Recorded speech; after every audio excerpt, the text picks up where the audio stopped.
సరే, పరిశుద్ధ గ్రంథంలో నుంచి మనం గత వారం కొన్ని విషయాలు మనం ధ్యానిస్తున్నాం. అదేంటంటే, సాతాను యొక్క శక్తుల్ని మనం జయించాలంటే మనకి ఏం శక్తులు కావాలి అనే విషయాన్ని మనం ధ్యానం చేస్తూ ఉన్నాం.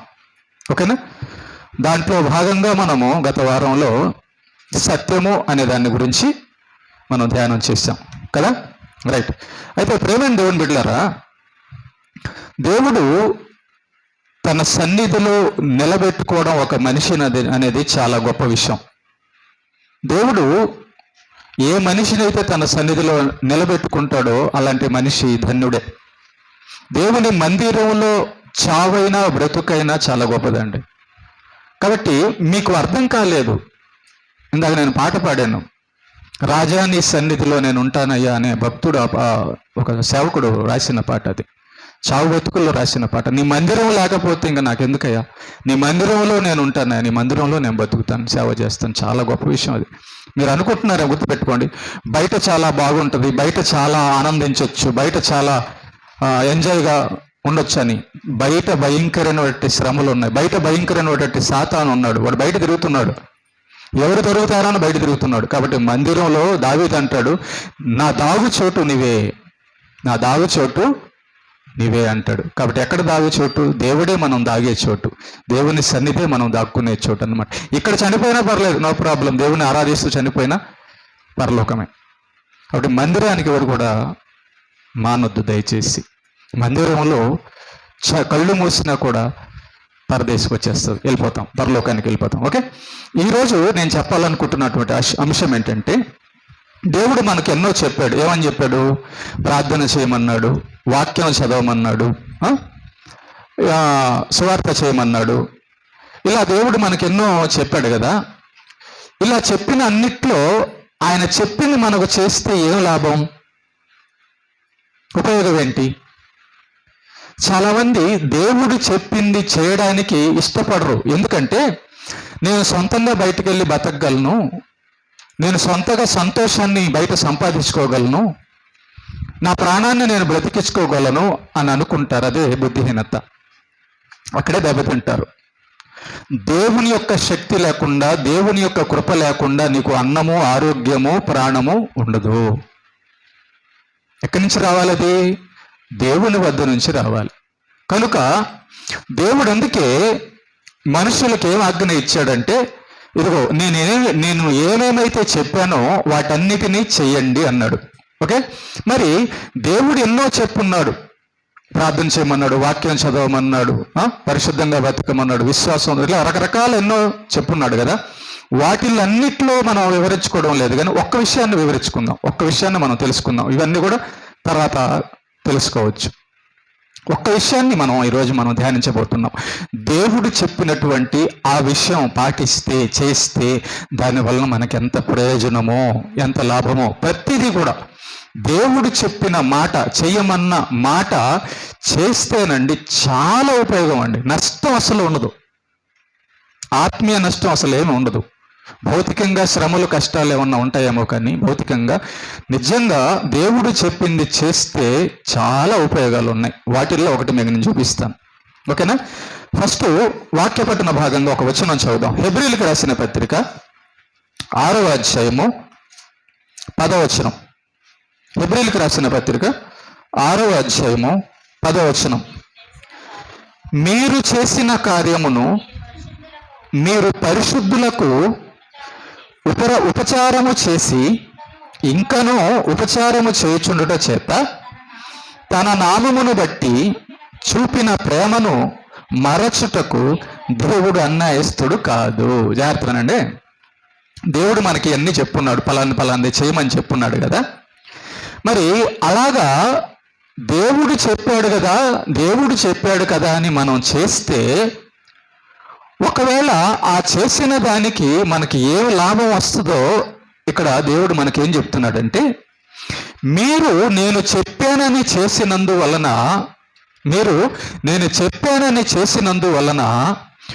నేను చెప్పాను గనుక మీరు చేసినప్పుడు నేను దాన్ని మర్చిపోను అంటున్నాడు. నేను చెప్పాను గనుక మీరు దాన్ని చేసినప్పుడు మీరు చేసిన ఆ కార్యము, నేను చెప్పానని మీరు చేసిన ఆ కార్యమును నేను మరచిపోను అంటున్నాడు. ఇక్కడ మనం ఏం చదివామంటే, మీరు చేసిన కార్యము, ఏం కార్యం చేశారు? పరిశుద్ధులకు ఉపచారము చేశారంట, సహాయము చేశారంట. ఓకే, జాగ్రత్త. ఏమండి, దేవుడు నిన్ను వలె నిన్ను పొరుగువారిని ప్రేమించు అన్నాడు, సహాయం చేయమన్నాడు. ఓకేనా?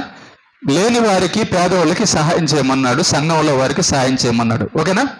మరి పేదలకు సహాయం చేస్తే, పేదవాళ్ళకు సహాయం చేస్తే మనకు లాభమా నష్టమా? దేవుడు చెప్పాడు కదా, పేదవాళ్ళకు సహాయం చేయమన్నాడు కదా. మరి దానివల్ల మనకేమి లాభం? చాలామంది ఇట్లా అనుకుంటారు, ఎప్పుడు చూసినా ఆయన పేదవాళ్ళకు సాయం చేస్తుంటాడు, ఆయన డబ్బంతా నాశనం చేస్తుంటాడు, డబ్బంతా వృధా చేస్తుంటాడు, ఏం మనిషి అతను, ఎప్పుడు చూసినా పేదవాళ్ళకు వాళ్ళకి వీళ్ళకని సహాయం చేసేస్తుంటాడు అని చాలామంది అనుకుంటుంటారు కదా. మరి దేవుడు చెప్పాడు కదా పేదలకు సహాయం చేయమని, చెప్పాడా? చూద్దాం, ఎక్కడ చెప్పాడో చూద్దాం. కీర్తనల గ్రంథం 41వ వచనం చదవండమ్మా. కీర్తనల గ్రంథము 41వ అధ్యాయము 1వ వచనం. పేదలను కటాక్షించువాడు ధన్యుడు. చూసారా?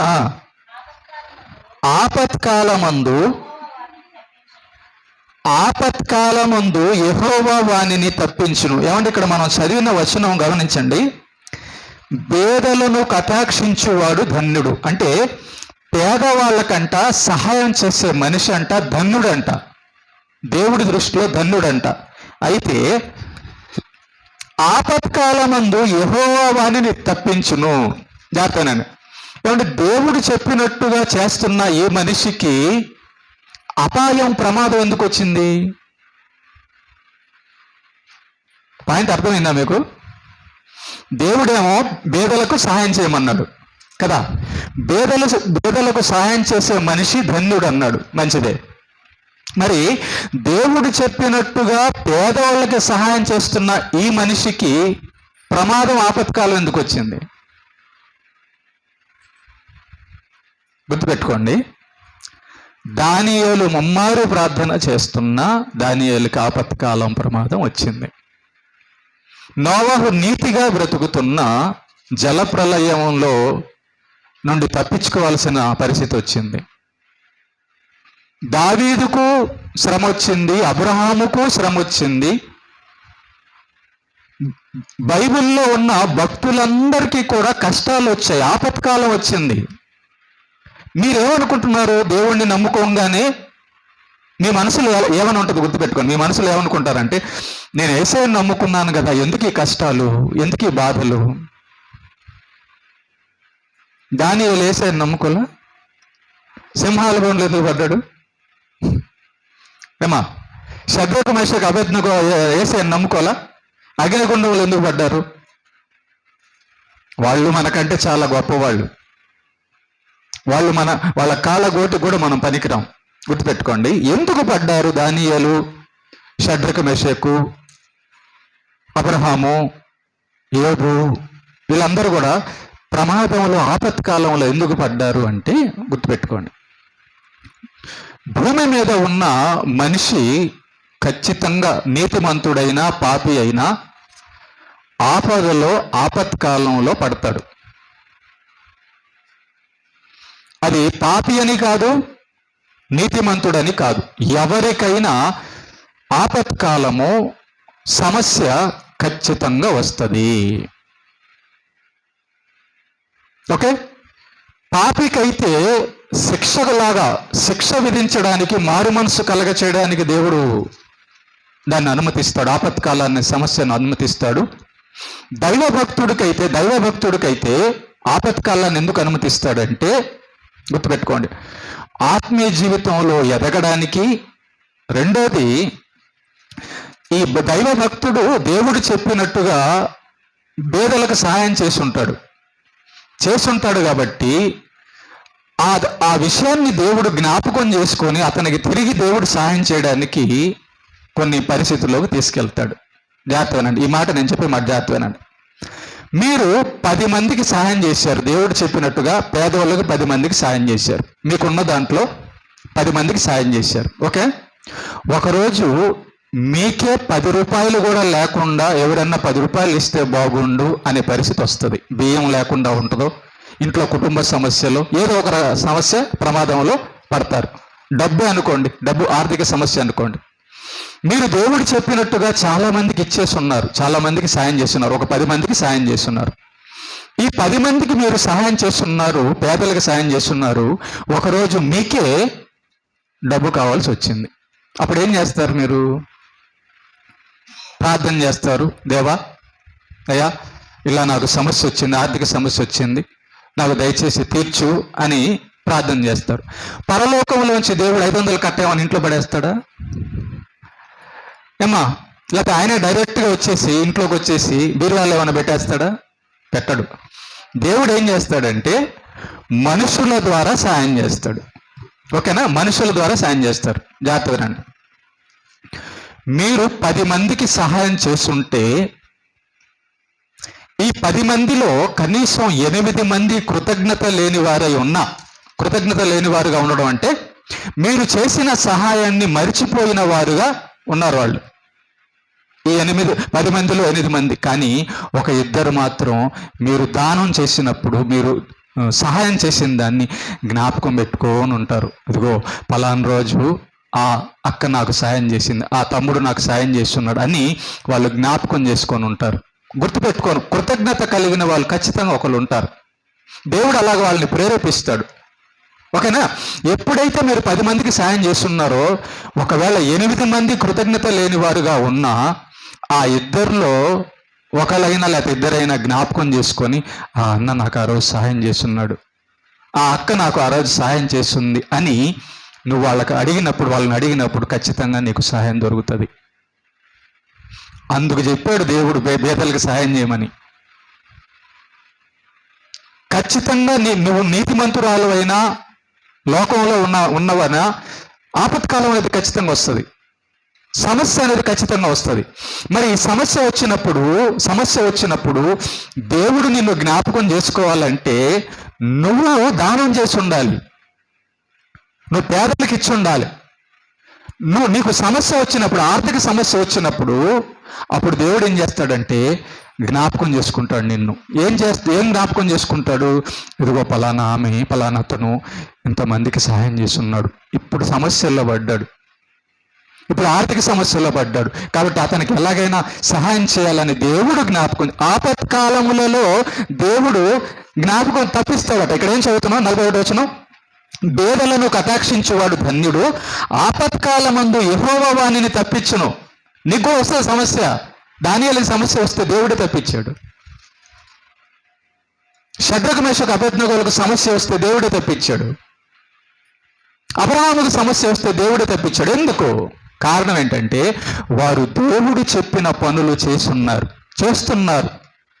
ఓకే, ఇక్కడ మనం ఓన్లీ ఎన్నో విషయాలున్నా కేవలం ఆర్థిక విషయం మాత్రమే మాట్లాడుకుంటున్నాం. ఓన్లీ డబ్బు విషయం అనుకోండి. దేవుడు అన్నాడు పేదలను కటాక్షించన్నాడు, పేదలకు సహాయం చేయన్నాడు. పేదలకు సహాయం చేస్తే నేను నష్టపోతాను కదా ప్రభువా, నాకేం లాభం ప్రభువా అని చాలామంది అనుకుంటారు. కానీ దేవుడు ఏమంటున్నాడంటే నువ్వు భక్తుడుగా ఉన్నా, భక్తిహీనురాలుగా ఉన్నా, ఒకరోజు నీకు కష్టం వస్తుంది, ఒకరోజు నీకు పేదరికం వస్తుంది, ఒకరోజు నీకు సమస్య వస్తుంది. మరి నీకు ఆపత్కాలం వచ్చినప్పుడు, కష్టం వచ్చినప్పుడు నేను ఎందుకు నీకు సాయం చేయాలి? దేవుడు అంటాడు. ఏన్నా వింటున్నావా? నీకు కష్టం వచ్చినప్పుడు, సమస్య వచ్చినప్పుడు దేవుడు ఎందుకు నీకు సాయం చేయాలి? జాగ్రత్తనండి.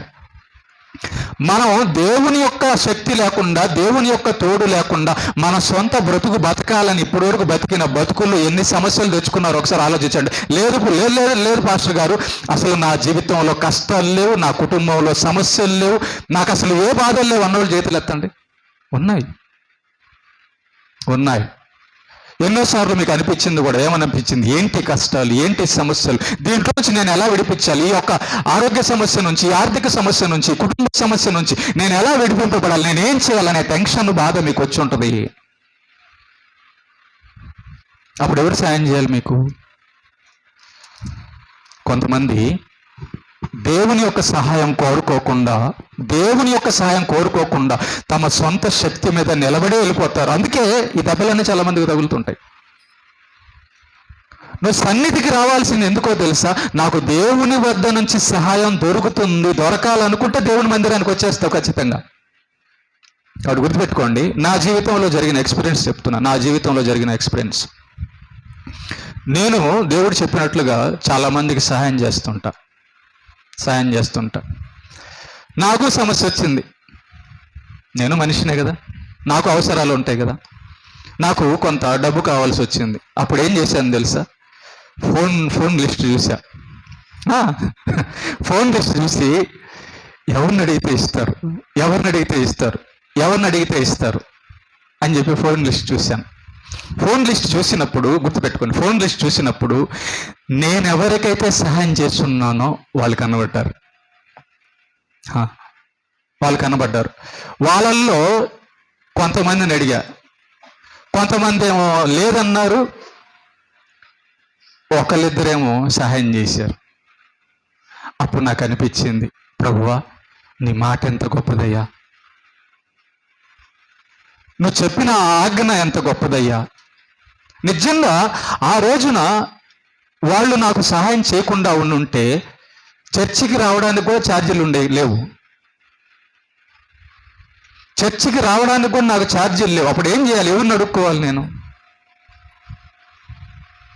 ఇక్కడికి రావాలంటే కనీసం 500 అన్నా ఉండాలి. నేను ఫోన్లో లిస్ట్ చూసినప్పుడు కొత్త వాళ్ళని అడిగితే బాగుండదు, తెలియని వాళ్ళని అడిగితే ఎవరు, తెలిసిన వాళ్ళని అడిగినా ఇస్తారో ఎవరో మనకు తెలియదు. లిస్ట్ ఎతికా మొత్తం. ఎవరిని ఎతికాను తెలుసా? నేను ఎవరికి సహాయం చేసా వాళ్ళ లిస్ట్ ఎతికాను. వాళ్ళ లిస్ట్ ఎతికినప్పుడు హైదరాబాద్ సమూహల్ అని ఉన్నాడే, మన దగ్గర ఉన్నారు కదా, ఆయన్ని అడిగాను. ఎలా అడిగాను చెప్పండి? ధైర్యంగా అడిగా. ఎందుకు ధైర్యంగా అడిగాను? నేను ఇచ్చున్నాను కాబట్టి. ఇస్తాడని ఇవ్వలేదు. వాళ్ళు కష్టాల్లో మన మందిరానికి వచ్చారు. కష్టాల్లో మన మందిరానికి వచ్చి మాకు ఆదరణ ఇవ్వండి, మాకు కొంచెం నీడవ్వండి, మాకు కొంచెం అన్నం పెట్టండి, ఏదన్నా పని చూపించండి అని ఫ్యామిలీ మొత్తం వచ్చినప్పుడు మన మందిరంలో వాళ్ళని పెట్టుకొని కొంతకాలం వాళ్ళని చూడడం జరిగింది. అది వాళ్ళు మర్చిపోలా.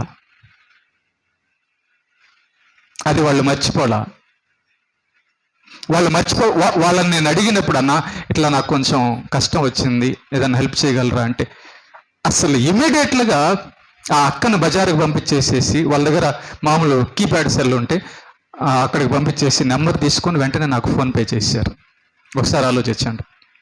అదే నేను వాళ్ళకి సహాయం చేయకుండా ఉండుంటే అంత స్పీడ్గా, అంత ఫాస్ట్గా, అంత ప్రేమగా, అంత తొందరగా నేను పాస్టర్ గారికి సహాయం చేయాలి.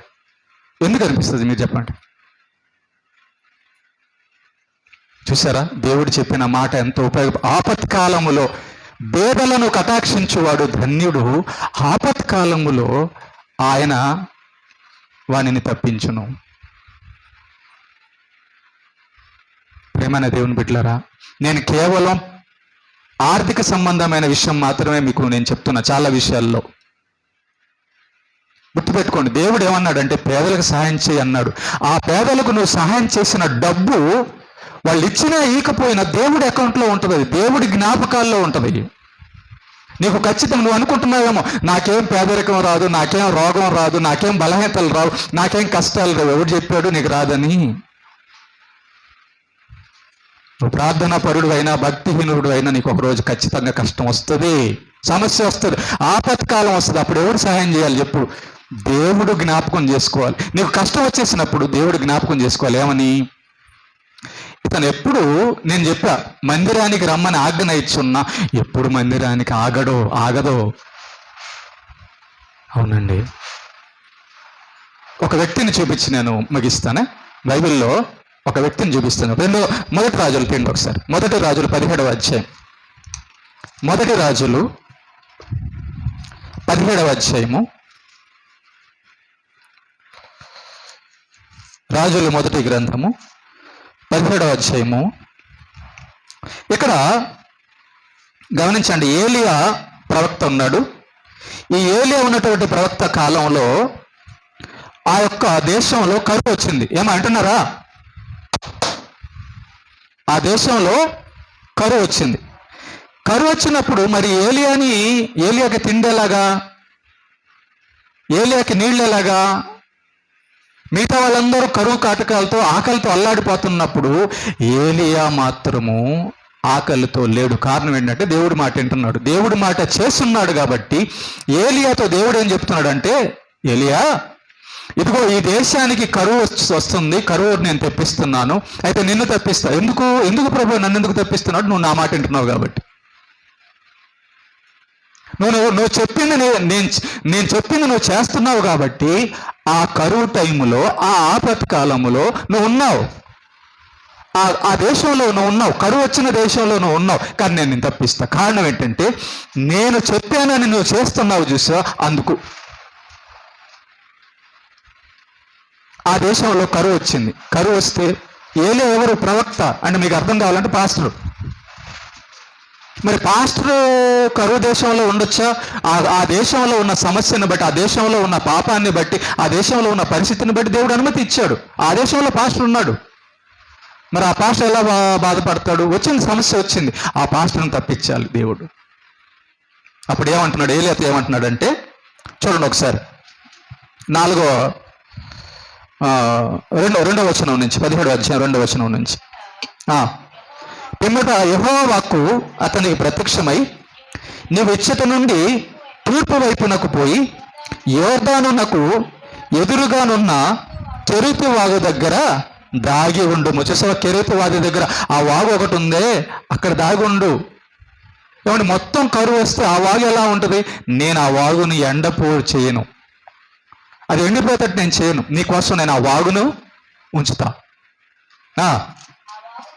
ఆ వాగు నీరు నీవు త్రాగుదువు. అచ్చటికి నీకు ఆహారము తెచ్చినట్లు నేను కాకోలములకు ఆజ్ఞాపించి తినని అతనికి. చూసావా, కాకి కట్ట చెప్పాడట దేవుడు. ఏలియాకి 3 పూట్ల అన్నం కావాలంటే కరువు కాటకాలు, పంట లేదు. ఏంటి పరిస్థితి? ఎవరు తెస్తారు? ఎక్కడో ఉన్నోళ్ళు, ఆహారము ధాన్యం ఉన్నోళ్ళు ఉంటారు. వాళ్ళ దగ్గర నుంచి కాకిని పంపించి వాళ్ళ దగ్గర తెప్పించి నిన్ను పోషిస్తా అన్నాడు దేవుడు. కాకుల చేత ఆహారం పంపిస్తున్నాడట ఏలియాకి. కారణం ఏంటంటే ఏలియా దేవుడు చెప్పాడని చేస్తున్నాడు. దేవుడు ఏలియాని మర్చిపోలేదు. ఆ కష్టకాలంలో ఆపత్కాలం వచ్చింది ఏలియాకి, కానీ దేవుడు మర్చిపోలేదు. కారణం ఏంటంటే దేవుడు చెప్పింది ఏలియా చేస్తున్నాడు. ఇంకా ఏం చెప్పాడు? 7వ తర్వాత చెప్పునా?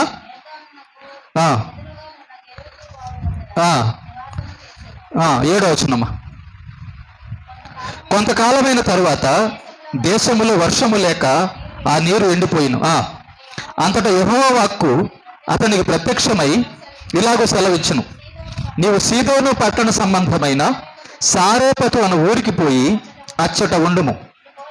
నిన్ను పోషించుటకు అచ్చట ఉన్న ఒక విధవరాలకి నేను సెలవిచ్చే తిని. చూసారా, అక్కడ ఇంకా భయంకరమైన పరిస్థితి వచ్చేసినప్పుడు ఆ వాగు కూడా ఎండిపోయింది. మరి దేవుడు ఈ యొక్క ఏలియాని తప్పించాలి కదా, ఆ ఆపత్కాలంలోంచి తప్పించాలి కదా. అప్పుడు ఏం చేశాడంటే ఏలియాతో చెప్తున్నాడు, ఏలియా నీవు సారేపతు అనే ఊరికి పో, అక్కడ ఒక విధవరాలు ఉంటుంది, ఆ విధవరాళ్ళతో నేను చెప్పున్నాను, ఆ విధవరాలు నిన్ను పోషిస్తుంది అన్నాడు. చూసారా, విధవరాలంట, భర్త లేని ఆమె, పేద ఆమె, ఒక కుమారుడు, అప్పటికే కూడా కరువు వచ్చేస్తుంది. మరి ఈ విధవరాలు ఎలాగా పోషిస్తుంది ఏలియాని? జాగ్రత్త వినండి, పాఠం జాగ్రత్త వినండి, తర్వాత చదువుదాం. 10వ వచనం. అందుకు అతడు లేచి సారేపతునకు పోయి పట్టణపు గవిని యొద్దకు రాగా ఒక విధవరాలు అచ్చట కట్టెలు ఏర్చుండుట చూచి ఆమెను పిలిచి, తాగుటకై పాత్రలో కొంచెము నీళ్లు నాకు తీసుకుని రమ్మని వేడుకొనెను. ఆమె నీళ్లు తేబోచుండగా అతడు ఆమెను మరలా పిలిచి, నాకొక రొట్టె ముక్కను నీ చేతిలో తీసుకుని రమ్మని చెప్పాను. అందుకు ఆమె, నీ దేవుడైన యెహోవా జీవము తోడు తొట్టిలో పట్టెడు పిండియు గుడ్డులో కొంచెము నూనెయు నా యొద్ద ఉన్నవే గాని అప్పం ఒకటైనను లేదు. మేము చావక ముందు నేను ఇంటికి పోయి వాటిని నాకును నా బిడ్డకును సిద్ధము చేసుకొనవలే అని కొన్ని పుల్లలు ఏరుటకే వచ్చిందని చెప్పాను. జాగ్రత్తగానండి. పాపం ఆమె విధవరాలు, ఒకటే బిడ్డ, భర్త లేడు, కరువు వచ్చేసింది. కొంచెం రొట్టె ఉందంట, కొంచెం పిండి ఉందంట, రొట్టె పిండి ఉందంట. ఆ రొట్టె పిండితో చెరొక రొట్టె చేసుకొని ఇంకా ఆ పూటగా తినేసి చచ్చిపోవాలని అనుకున్నారంట. పరిస్థితి అది. ఆ సారేపతు అనే ఊరిలో ఆ విధవరాలి యొక్క పరిస్థితి. జాగ్రత్తనండి. ఇప్పుడు పాస్టర్ గారు వెళ్ళారు, ఏలియా గారు అక్కడికి వెళ్ళారు. వెళ్ళినప్పుడు జనరల్గా మనమైతే ఏం ఆలోచిస్తామంటే, మన లోకంలో ఎలా ఉంటుందంటే, బాగా ఇబ్బందులుగా ఉన్నాయి, వర్షాలు వచ్చేసి నీళ్లు లేవనుకో, ఒక బిందె నీళ్లు ఉందనుకో, ఎవరన్నా వచ్చి అమ్మ ఒక గ్లాసు నీళ్ళు ఇమ్మంటే అయ్యో మా దగ్గర నీళ్ళు పో అంటారు, మా దగ్గర తిండి లేదు పో అంటారు. కరువు కాటకాలు ఉన్నప్పుడు, ఆర్థిక పరిస్థితి ఉన్నప్పుడు కదా. కానీ ఈ భేద విధవరాలు జాగ్రత్తనండి, దేవుణ్ణి నమ్మిన భేద విధవరాలు, దేవుని ఆజ్ఞ పాటించే విధవరాలు. ఏమే ఎవరైనా నిన్నొచ్చి అడిగినప్పుడు సహాయం చెయ్యి అనే దేవుని ఆజ్ఞను మరిచిపోకుండా పాటిస్తున్నటువంటి ఈమె సారెపతు స్త్రీ. 2 రొట్టెలు ఉన్నాయి, ఒకటి తనకు తన కుమారుడికి, అంతే. 3వది కూడా లేదు ఈయనకి ఇవ్వడానికి. అయ్యా ఈ ఆ రెండో 2 రొట్టెలు చేసుకోవడానికి ఉన్నంత పిండి అంతే ముందు. అప్పుడు ఆమె ఏమని తెలుసా, అయ్యా నేను నా కుమారుడు ఇదిగో ఆ ఉన్న కొంచెం పిండితో రొట్టె చేసుకొని ఆ పూట తినేసి ఇంక మా దగ్గర ఏమీ లేదు, చనిపోతాం కాబట్టి ఆ 2 రొట్టెలన్నా చేసుకుందామని పొలలు ఏరుకోవడానికి వచ్చానయ్యా, నా పరిస్థితి ఇది అని అంటది. అన్నప్పుడు ఏం భయలో దేవునికి తోడే ఉన్నాడని ఏలియా చెప్పినప్పుడు ఆమె ఏం చేస్తుందో తెలుసా, ఏలియా కోసం ఆమె ఆ ఉన్న కొంచెం పిండిలోంచి రొట్టె చేస్తుంది. ఇక్కడ మీరు బాగా ఆలోచించండి. దేవుడు పేదలకు సహాయం చేయమన్నాడు, దేవుడు సహాయం చేయమన్నాడు. మన మనసు ఎలాగ ఉంటుందంటే, కొంచెమే కదా నాకుంది, నాకెక్కడ సాయం చేస్తే నాకెక్కడ ఉంటుంది అని అనుకుంటాం. ఈ సారేపతు భేద విధవరాలు, సరే చనిపోతే నేను చనిపోయా, కానీ దేవుడు ఏం చెప్పాడు, ఎవరికన్నా సహాయం చేయమన్నాడు కాబట్టి సహాయం చేస్తానని ఆ యొక్క ప్రవక్తకి ఆ కొంచెం పిండిలో ఉంచి రొట్టె చేస్తుంది. ఇక అప్పటి నుంచి గుర్తుపెట్టుకోండి, ఎప్పుడైతే సహాయం చేస్తుందో, సహాయం చేసే గుణం ఉందో, వాళ్ళ ఇంట్లో ఉన్న పాత్రలన్నీ తెమ్మంటాడు ఏలియా. మీ ఇంట్లో ఎన్ని పాత్రలు ఉన్నాయో అన్నీ తీసుకొచ్చే అంటాడు. తీసుకొచ్చేయంగానే మొత్తం దాని నిండా నూనెతో నింపేస్తాడు. మొత్తం అయిపోతాయి. పక్కన వాళ్ళ దగ్గరకు పోయి తీసుకురా అంటాడు. పక్కనింటికి కూడా పోయి తీసుకొస్తుంది. ఇంకా ఉన్నాయా అంటాడు. ఇంకేం లేదయ్యా, పక్కన ఇల్లు తీసుకొచ్చాను, మా ఇంట్లో మొత్తం కూడా నిండిపోయినంటే అప్పుడు ఆయన అంటాడు, ఇదిగో ఈ నూనె అంతా కూడా అమ్ముకొని బతుకు. సరే, కాబట్టి సహాయం చేయడం అనేది ఆపత్కాలమందు దేవుడు మనల్ని జ్ఞాపకం చేసుకోవడానికి ఉపయోగపడేటటువంటి ఆజ్ఞ. పేదలకు సహాయం చేయడం అనేది నీకు సహాయం చేయడమే, చేసుకోవడం. చూడండి ఒకసారి సామెతల గ్రంథము 19వ అధ్యాయం 17వ వచనం. సామెతల గ్రంథము 19వ అధ్యాయము 17వ వచనం. పేదలను కనికరించేవాడు యెహోవాకు అప్పవిచ్చేవాడు. చూసారా, మనం పేదలకు ఇస్తే అంట ఆ అమౌంట్ ఎక్కడ ఉంటుందంట, ఏ బ్యాంకులో ఉంటుందంట, దేవుని యొక్క బ్యాంకులో ఉంటుంది. నువ్వు బ్యాంకులో డబ్బులు పెట్టుకున్నావు అనుకో, ఏటీఎం ఉంటే, నీ దగ్గర ఏటీఎం ఉంటే వెళ్ళి తీసుకుంటావుగా, నా దగ్గర డబ్బులు ఉన్నాయి టకాని తీసుకుంటావుగా, తీసుకుంటావా లేదా? బ్యాంకులో వేసుకున్న తర్వాత తీసుకుంటావా లేదా? బ్యాంకులో నువ్వు డబ్బులు వేసుకున్న తర్వాత నీకేమనిపిస్తుంది, అబ్బో నా దగ్గర డబ్బులు ఉన్నాయి, కష్టం వచ్చినప్పుడు అవసరం వచ్చినప్పుడు తీసుకుంటావు. దేవుడు ఏం చెప్తున్నాడంటే, నువ్వు పేదవాళ్ళకి ఇచ్చిన ప్రతి రూపాయి నా దగ్గర ఉంటుంది. నువ్వు పేదోళ్ళకి ఇచ్చిన ప్రతి రూపాయిని నేను మర్చిపోను. నువ్వు పేదలకు చేసిన సహాయము నేను మరిచిపోను. తన నామమును బట్టి మనము చేసిన సహాయమును మరిచిపోవడానికి ఆయన మనిషి కాడు, దేవుడు. ఆ సారెపతు స్త్రీకి దేవుడు సహాయం చేయమని ఉన్నాడు, ఆజ్ఞ ఇచ్చున్నాడు. ఆ ఆజ్ఞ ప్రకారం ఆమె సహాయం చేయగా నూరంతలుగా ఆమె మళ్ళీ అభివృద్ధి అయింది. గుర్తుపెట్టుకోండి, చాలామంది, నేను అందుకే గుర్తుపెట్టుకోండి, నేను ఎవరికైనా సహాయం చేసేటప్పుడు కొంతమంది అడ్డు తగులుతుంటారు. మా ఇంట్లో వాళ్ళు కానీ బయట వాళ్ళు కానీ అడ్డు తగులుతుంటారు. కావాలని చెప్తున్నాను ఈ మాట, నేను కావాలని వినండి. మీరు ఆ అడ్డు ఎందుకు తగులుతున్నారు తెలుసా? నన్ను పస్తులు పెట్టడానికి. ఇప్పుడు ఆ సమయాలు అన్న నాకు సహాయం చేయకుండా ఉంటే ఈ చర్చికి వచ్చేవాడిని కాదు. ఇప్పుడు నేను మీరా ఎవరు? మీ దగ్గర అడగను.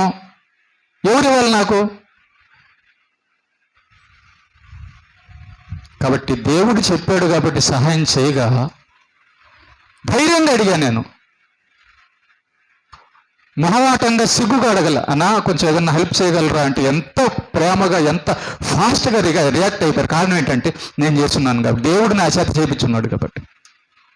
ఇది ఎప్పుడైనా గుర్తుపెట్టుకోండి, మీరు గుర్తుపెట్టుకోండి. ఒకడికి మీరు సహాయం చేస్తుంటే ఎవరు కూడా అడ్డుకోవద్దు. అడ్డుకుంటున్నారంటే ఆపత్కాలంలో నీకు సహాయం రాకుండా అడ్డుకుంటున్నారని అర్థం. దేవుడు పరదేశులను ఆదరించమన్నాడు, పేదలను ఆదరించమన్నాడు, పేదవాళ్ళకి సహాయం చేయమన్నాడు. కారణం ఏంటంటే నీకు కూడా ఒకరోజు పేదరికం వస్తుంది, నీకు కూడా ఒకరోజు అనారోగ్యం వస్తుంది, నీకు కూడా ఒక సమస్యల్లో పడతావు. అప్పుడు నీకు ఎవరు సహాయం చేయాలి? జాగ్రత్తమ్మా, జాగ్రత్త నాన్న. నీకు ఆ టైంలో సహాయం చేయాలంటే నువ్వు నీకున్న దాంట్లో సహాయం చేసి ఉండాలి. నువ్వు సమస్యల్లో పడినప్పుడు దేవుడు నిన్ను జ్ఞాపకం, గొప్ప చూడు ఆమె దగ్గర కొంచెం ఉన్నా సహాయం చేస్తుందని దేవుడి జ్ఞాపకం చేసుకోవాలంటే నువ్వు సహాయం చేసి ఉండాలి.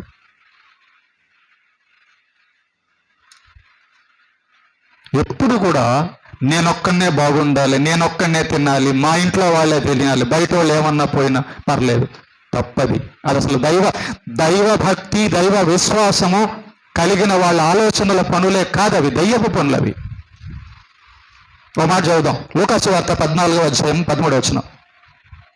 లూకాసు వార్త ముగిచేస్తాను. లూకాసు వార్త 14వ అధ్యాయం 13వ వచనం. అయితే విందు చేయనప్పుడు, పార్టీ చేయనప్పుడు, ఫంక్షన్ చేసేటప్పుడు బేదలను, అంగహీనులను, కుంటివారిని, గుడ్డివారిని పిలుము.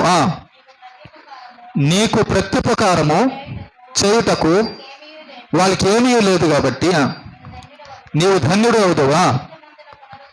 నీతిమంతుల పునరుత్థానమందు ప్రత్యుపకారము పొందుదు. దేవుడు మర్చిపోడు. నువ్వు ఇక్కడ భూమి మీద బతుకున్నప్పుడు నువ్వు పేదలకు సాయం చేస్తుంటే దేవుడు మర్చిపోడు. దేవుడే స్వయంగా వచ్చి నీకు వడ్డిస్తాడట, నీకు ప్రత్యుపకారం చేస్తాడంట. దేవుడు అసలు నువ్వు రూపాయి చేస్తే దానికి 99 రూపాయలు కలిపి 100 రూపాయలు చేస్తాడు దేవుడు. దేవుడు ఏం పేదోడా? ఏమా దేవుడు పేదోడమ్మా? కాదు. గుర్తుపెట్టుకోండి. మనిషి అయితే నా దగ్గర డబ్బులు లేవు అంటాడు, కానీ మనం దేవుడి దగ్గరికి, ఏసే దగ్గరికి వెళ్ళి, ఏసయ్యా ఒక 100 రూపాయలు అన్నాం అనుకో, అన్నాం అనుకో, నా దగ్గర లేవు అంటాడా? అసలు లేవు అనే మాట ఆయన చెప్పడు. లేవనే మాట ఆయన చెప్పడు. మనిషి డబ్బులున్నా అబద్ధం చెప్తాడు లేవని చెప్పని, కానీ దేవుడు లేవని చెప్తాడా? ఆయన అనుకున్నాడంటే కోటాను కోట్లు ఇచ్చేస్తాడు, లక్షలు ఇచ్చేస్తాడు, వేలు ఇచ్చేస్తాడు. దేవుడు లేడని చెప్పలేడు. వెండి బంగారములు ఆయనవే. కనుక దేవుడి వద్ద సహాయం పొందే సూత్రం అది. మన మేలుకి ఆజ్ఞలన్నీ ఇచ్చున్నాడు. నీకు ఖచ్చితంగా ఒకరోజు సమస్య వస్తుంది. ఆ సమస్య వచ్చినప్పుడు నువ్వు సహాయం చేసుకున్న వాళ్ళు నిన్ను జ్ఞాపకం చేసుకుంటారు. నీకు ఎవరైతే సహాయం చేశారో వాళ్ళు జ్ఞాపకం చేసుకుని, పలానా రోజు ఆమె నాకు సహాయం చేస్తుంది, పలానా రోజు అతను నాకు సహాయం చేశాడని ఖచ్చితంగా నీకు సహాయం దొరుకుతుంది. దేవుడు వాళ్ళ మనసును ప్రేరేపిస్తాడు. 10 మందిలో 8 మంది కృతజ్ఞత లేని వారైనా, ఒక 2 నీకు సహాయం చేస్తే సరిపోద్ది కదా.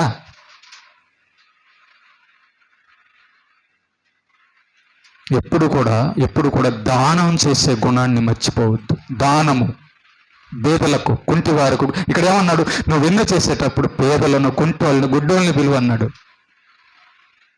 నీకు కూడా ఒకరోజు బియ్యం లేకుండా ఉన్న రోజు వస్తుంది. నీకు కూడా ఒకరోజు బట్టలు లేని రోజు వస్తుంది. నీకు కూడా ఒకరోజు సమస్య వస్తుంది. అప్పుడు ఎవరు చేయాలి నీకు? గుర్తుపెట్టుకోండి, ముగిచ్చేస్తున్నా నేను.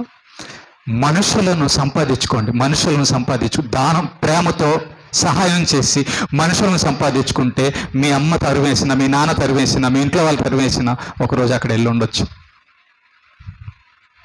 రావా గొడవలు? మీ ఇంట్లో గొడవలు రావా? వస్తాయి. తరివేశాడు అనుకో, ఎక్కడికి వెళ్తావు? చెప్పు, ఎక్కడికి వెళ్తావు? అదే నువ్వు ఎవరికైనా సాయం చేస్తున్నావు అనుకో, అన్న వచ్చేదా, రా అంటాడు. అంతే. ఏమైంది? మా ఇంట్లో ఉంటే చూడు. ఓకేనా? గుర్తుపెట్టుకో. నువ్వు ఎవ్వరికి నీ జీవితంలో ఒక్కరికి కూడా సాయం చేయలేదు అనుకో, నీకు అసలు సహాయమే పుట్టదు. ఏమని అడుగుతావు? ఎవరన్నా అడుగున్నా కూడా ఇవ్వనివిడివి. నీకు అవసరం వచ్చింది, సమస్య వచ్చింది, అడిగావు అనుకో, చాలే పోవయ్యా, ఆ రోజు నేను అడిగితే లేవన్నావుగా, నీకెందుకు చేయాలి అంటాడు. మనుషులను సంపాదించుకోమంటున్నాడు దేవుడు. మనుషులను సంపాదించుకోమంటున్నాడు. సహాయము పొందేటటువంటి పద్ధతి ఇది. అందుకే దేవుడు ప్రార్థన చేయమన్నాడు, వాక్యం చదవమన్నాడు, మందిరానికి రం. ఇదంతా చేస్తే లాభం ఉందండి. దేవుడి వద్ద సహాయం పొందే పరిస్థితి ఉంది. కాబట్టి చేయండి. అడగొచ్చు, ధైర్యంగా అడగొచ్చు. ఏమని అడగొచ్చు? ప్రభువా, నువ్వు చెప్పావయ్యా, ప్రార్థన చేయమన్నావు కదా, వాక్యం చదవమన్నావు కదా, నీతిగా బతకమన్నావు, ఇప్పుడు పేదలకు సహాయం చేయమన్నావు కదా, నేను మరి చేశాను కదా, నాకు చేయవా? అడగొచ్చు. తండ్రిని గొడవ వేసుకోవచ్చు. దేవుడితో గొడవ వేసుకోవచ్చు. నాన్నను గట్టిగా అడగవా? మీ నాన్న అడగవా? నాకు కావాల్సింది అని అడుగుతావా లేదా? దేవుని కూడా అట్లా అడగవచ్చు. నాన్న నాకు కావాల్సిందే నాకు ఆరోగ్యం ఇవ్వాల్సింది, నేను నీ కోసం బతికే, నేను సువార్త చేస్తాను, నేను నీ కోసం చదువుతున్నా, ప్రార్థన చేస్తున్నా, నాకు ఆరోగ్యం ఇవ్వాల్సింది. కొట్లాడవచ్చు దేవుడితో. స్వతంత్రం ఉంది మనకి.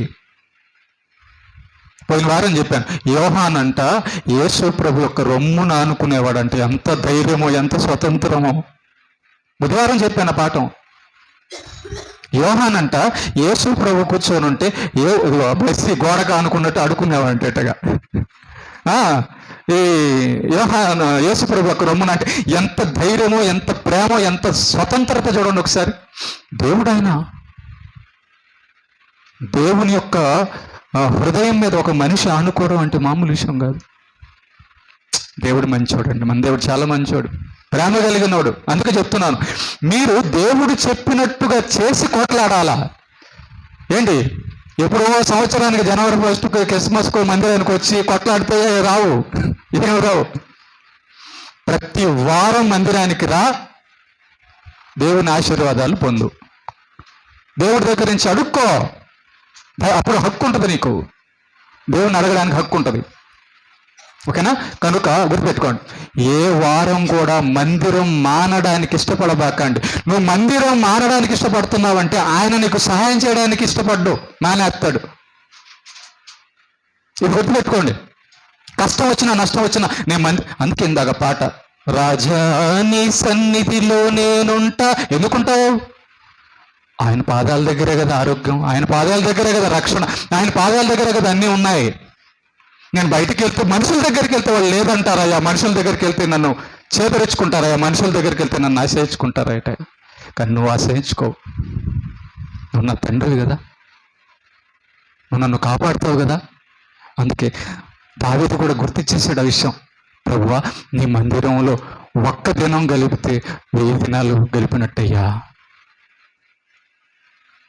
మర్చిపోబాకండి, గుర్తుపెట్టుకోండి. ట్రిక్లు ఇవన్నీ, సూత్రాలు. మందిరంలో గడపడం, మందిరంలో ఉండడం అంటే చిన్న విషయమే కాదు అసలు. నువ్వు వచ్చి దేవుణ్ణి మనస్ఫూర్తిగా ఆరాధించు, సూపర్.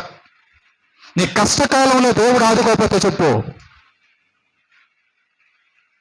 దేవుడు మందిరం అంటే, దేవుడు సన్నిధి అంటే చిన్నదనుకుంటున్నావా నువ్వు? దేవుడు అంటే చిన్నోడా? సహాయము దొరికే చోటు ఇదే. నువ్వు బయట జనాల దగ్గర మోసపోతావు, బయట సాతాన్ దగ్గర ఇబ్బంది పడతావు, కానీ ఇక్కడ నీకు సహాయం దొరుకుతుంది. చూడు, ఒకసారి గమనించు నువ్వు దేవుని సన్నిధిలో ఎంత మనశ్శాంతి, దేవుడి దగ్గర ఎంత ప్రేమ, దేవుడి దగ్గర ఎన్ని విషయాలు దొరికాయి. అది బయటకు వెళ్తే టార్చరు, బయటకు వెళ్తే మోసాలు, బయటకు వెళ్తే ద్రోహాలు, బయటకు వెళ్తే తిట్టులు, బయటకు వెళ్తే నిందలు. అది యేసయ్య దగ్గరకు వస్తే కన్నీళ్లు కార్చింది ఆ స్త్రీ. తన తల వెంట్రుకలతో తుడిస్తే పాపిపో అన్నాడా?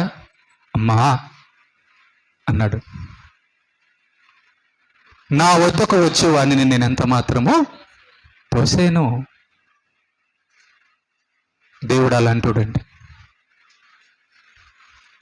ఓకే, కనుక పేదలకు సహాయం చేసే విషయంలో నీకున్న దాంట్లో సహాయము పొందదగిన వారికి, ఆపదలో ఉన్న వారికి ఖచ్చితంగా సహాయం చేయి.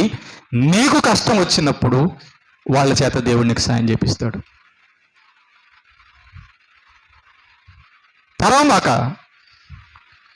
తరమేబాక తరిమేస్తే నిన్ను తరిమేస్తాడు ఒకరోజు దేవుడు.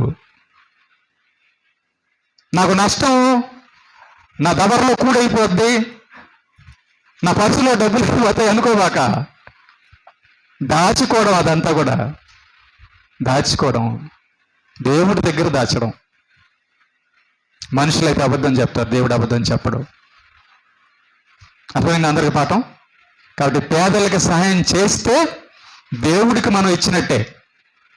పేదలకు సహాయం చేస్తే మనకు కూడా ఒకరోజు కష్టం వస్తుంది, కాబట్టి ఆ కష్టంలో వాళ్ళు మనకి సహాయము చేస్తారు. క్లియర్గా అర్థమైందా? దేవునికి మహిమ కలుగును గాక.